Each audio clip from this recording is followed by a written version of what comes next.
Hello, c'est HR, votre chroniqueur. Alors aujourd'hui, j'ai découvert sur Prime Video un film que j'attendais, bien évidemment, je vous en avais parlé dans une micro-vidéo. Je veux parler du film Silent Night. Silent Night, le nouveau film de John Woo. Alors vous avez compris, vous voyez ce qu'il y a derrière moi, forcément je suis un fan des réalisations de John Woo. Et ce film, une fois de plus, est une réussite. Bien évidemment, je vais vous dire pourquoi. Let's go!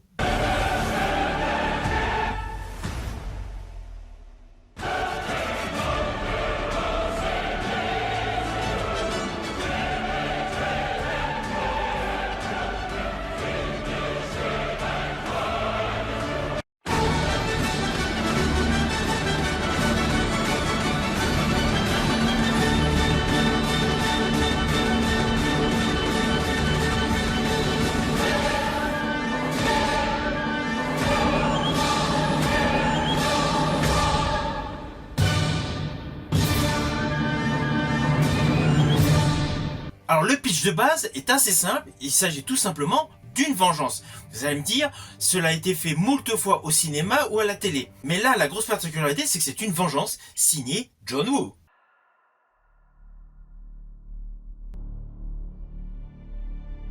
Alors la scène d'ouverture est la suivante. Tout d'abord, nous avons un gros zoom sur un ballon rouge. Ballon rouge, on aura beaucoup plus d'explications sur son origine, sur le pourquoi il se retrouve là. Et là, il y a une vue plongeante, donc déjà un côté très virtuose de John Woo en termes de caméra. Nous plongeons directement donc sur l'acteur Joel Kinnaman. On le retrouve affublé d'un pull aux couleurs de Noël avec une petite clochette. D'ailleurs, il y a un gros plan sur la petite clochette. Il court, il a du sang sur lui. Et là, dans un mélange de bruit et de fureur, nous découvrons deux voitures appartenant à des gangs qui se tirent dessus à la mitraillette. C'est extrêmement violent, c'est extrêmement nerveux.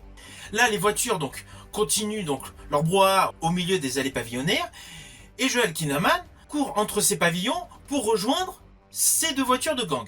Là, il y a une grosse scène d'action et Kinnaman se retrouve blessé par une balle à la gorge. Alors honnêtement, sur ce premier plan, j'ai cru que l'acteur était mort.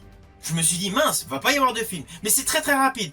On le retrouve de manière instantanée, donc sur un brancard à l'hôpital, il va être opéré, on lui extrait une balle au niveau de la gorge. Il a eu de la chance, il s'en est sorti. Alors ne vous inquiétez pas, je ne vais pas aller plus loin sur des détails scénaristiques.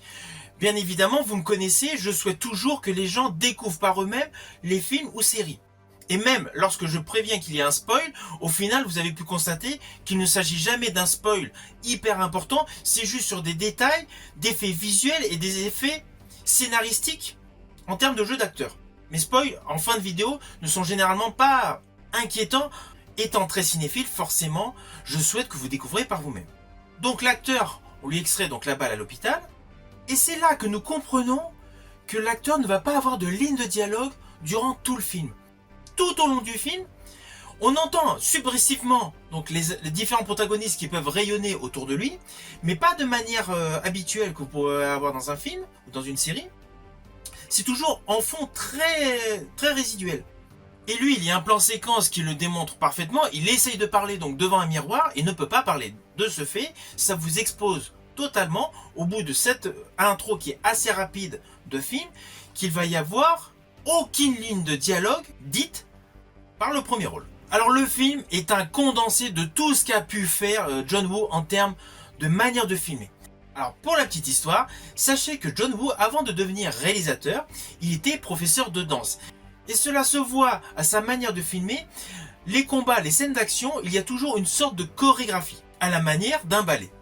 C'était pour la petite histoire. Alors concernant la réalisation de John Woo, elle est hyper nerveuse, elle est hyper fluide, et la caméra semble faire des 360 degrés en permanence autour des acteurs. Je pense notamment à une scène bête, quand le héros avec sa femme monte dans une voiture. La caméra virevolte tout autour des acteurs. Alors oui, je pense aisément qu'il a dû faire un combiné entre Steadicam, entre drone, entre caméra au point, caméra à l'épaule. Il y a eu un grand jeu de mélange de caméras, c'est indéniable. Mais cela permet d'avoir à l'écran une réelle fluidité, une réelle dynamique entre chaque plan séquence de son film Silent Night. Toujours par rapport au plan séquence, il y a un très beau plan où il a utilisé donc un travelling. On suit le héros chez lui. Donc on passe entre les différentes pièces. Ce travelling fait aisément penser à celui qu'avait utilisé jadis Brian De Palma pour l'intro de son film Le Bûcher des Vanités avec Bruce Willis. Pour tous les aficionados du cinéma, vous allez tout de suite visualiser l'intro que je cite. Ce film dévoile une nouvelle fois le côté virtuose du réalisateur John Woo. Et ne pensez pas que son film est uniquement du boom boom. Outre le fait qu'il y a de très bonnes scènes d'action, c'est indéniable, il y a toujours un côté très émotionnel. Alors toujours concernant l'histoire, on est obligé de penser qu'il y a une ombre qui plane au-dessus de ce film, l'ombre du personnage Paul Kersey. Paul Kersey qui était interprété plus récemment par Bruce Willis, mais qui était principalement interprété dans 5 films par Charles Bronson dans la saga Un justicier dans la ville. Because a death wish always comes true.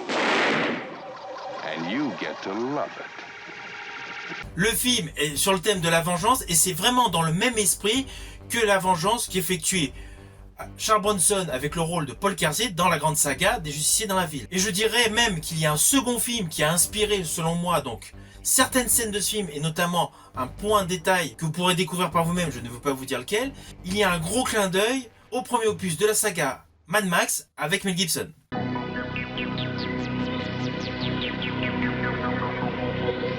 La totalité du film de John Woo est parfaitement réalisée et parfaitement maîtrisée. C'est très dynamique, vous allez avoir d'ailleurs une montée d'adrénaline. Outre le fait des scènes d'action, des gunfights, vous allez également retrouver des scènes avec beaucoup d'émotion. Mais c'est la particularité de John Woo. Rappelez-vous jadis que ce soit dans le Syndicat du crime ou dans The Killer, malgré les grandes scènes d'action très sanglantes, très violentes, il y avait toujours de la poésie, de la tendresse et de l'émotion. Et dans ce film, c'est le cas. Et le fait de ne pas avoir mis de ligne de dialogue, cela rajoute de la profondeur à ces moments de tristesse. Ces moments de tristesse, ces moments d'émotion ou ces moments de beaux souvenirs que vous allez retrouver par le biais de flashbacks sont matinés uniquement d'un faible fond sonore musical. Il n'y a pas de dialogue. Du coup, on est vraiment totalement capté parce que vous voyez l'image. Je dirais même plus que la particularité de John Woo pour ce film de ne pas avoir mis de ligne de dialogue pour le premier rôle oblige la génération actuelle qui a tendance toujours à avoir un regard rivé sur son téléphone, là ils sont obligés de regarder le film. Je dirais même plus que le fait que l'acteur principal n'a pas de ligne de dialogue vous oblige implicitement à vous concentrer sur l'image. De nos jours, on peut constater que ce soit au cinéma ou devant la télé, vous avez toujours des personnes qui ne sont pas forcément toujours concentrées sur le grand écran et le petit écran, ils ont toujours un regard qui traîne du côté de leur téléphone, où ils peuvent suivre uniquement le dialogue comme ça. Mais là, le fait de ne pas avoir mis de dialogue, forcément, ça vous oblige à être concentré sur votre écran où est présenté le film. J'estime qu'au jour d'aujourd'hui, c'est une bonne technique, c'est une bonne manière que John Woo a utilisée de manière à vous présenter un film et surtout à vous permettre une immersion complète dans son film. Alors les acteurs dans Silent Night sont bons. Je pense principalement, bien évidemment, à John Kinnaman. Son jeu est obligé d'avoir beaucoup plus d'ampleur grâce à son faciès, face à sa gestuelle, face à son regard qui passe par différentes étapes, la tristesse, l'émotion, la joie, la colère, la nervosité, la souffrance, tout est parfaitement exprimé par son regard, par son faciès. On est obligé de constater que John Kinnaman est devenu un acteur complet. Il n'a pas besoin de lignes de dialogue, ni forcément de scènes de combat pour capter votre attention. C'est un très bon acteur qui vous présente ainsi tout au long de ce film différentes étapes émotionnelles qu'il ressent. Alors Joel Kinnaman a déjà une belle carrière cinématographique, carrière qu'il a débuté en 2002. Alors personnellement, je l'avais bien aimé dans le remake de Robocop de 2014, même si je préfère la version Paul Verhoeven, mais j'avais aimé son interprétation en tant qu'acteur dans ce film. You need to speak to your son. Et plus récemment, étant fan de DC Comics, forcément en 2016 dans The Suicide Squad, So save the world. et en 2021 dans The Suicide Squad. Number 2. Good to know. Oui, vous avez pu remarquer au fil de ses rôles, il y a toujours un aspect très physique qu'il met en avant. Et là, la direction de John Woo abonde bien évidemment dans ce sens. Alors John Woo, bien évidemment, c'est un réalisateur indispensable de l'histoire du cinéma selon moi. J'adore ses différents films, Le Syndicat du crime, qu'ils soient des réalisateurs ou producteurs. J'adore The Killer. J'adore bien évidemment Chow Yun-fat, qui est un de ses acteurs fétiches pour le film À toute épreuve. J'ai adoré la réalisation qu'il a fait pour la saga des Missions Impossibles, notamment l'opus 2, avec toujours ces ballets mélangés dans les scènes d'action, les cascades. J'avais également aimé Paycheck en 2003 avec Ben Affleck. Mais honnêtement, mon film préféré réalisé par John Woo reste avant tout Face Off alias Volte-Face. I don't care if I live You're not having any fun, are you, Sean? Try terrorism for hire. We'll blow some stuff up. It's more fun.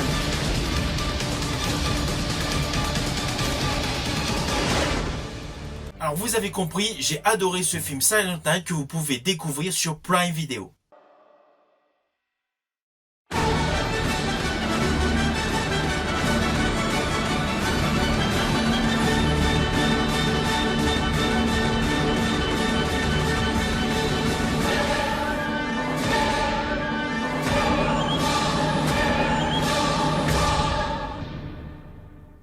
Ce film est réellement une dinguerie, ce film c'est une tuerie, c'est un film à voir absolument, essentiellement pour la qualité de réalisation de John Woo. L'histoire est bonne, c'est une histoire de vengeance, mais l'atout que je préfère dans ce film, bien évidemment, c'est les différents effets de caméra et de style du réalisateur John Woo.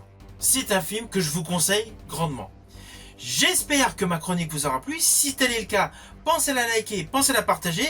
Quant à moi, je vous dis à bientôt pour une prochaine chronique.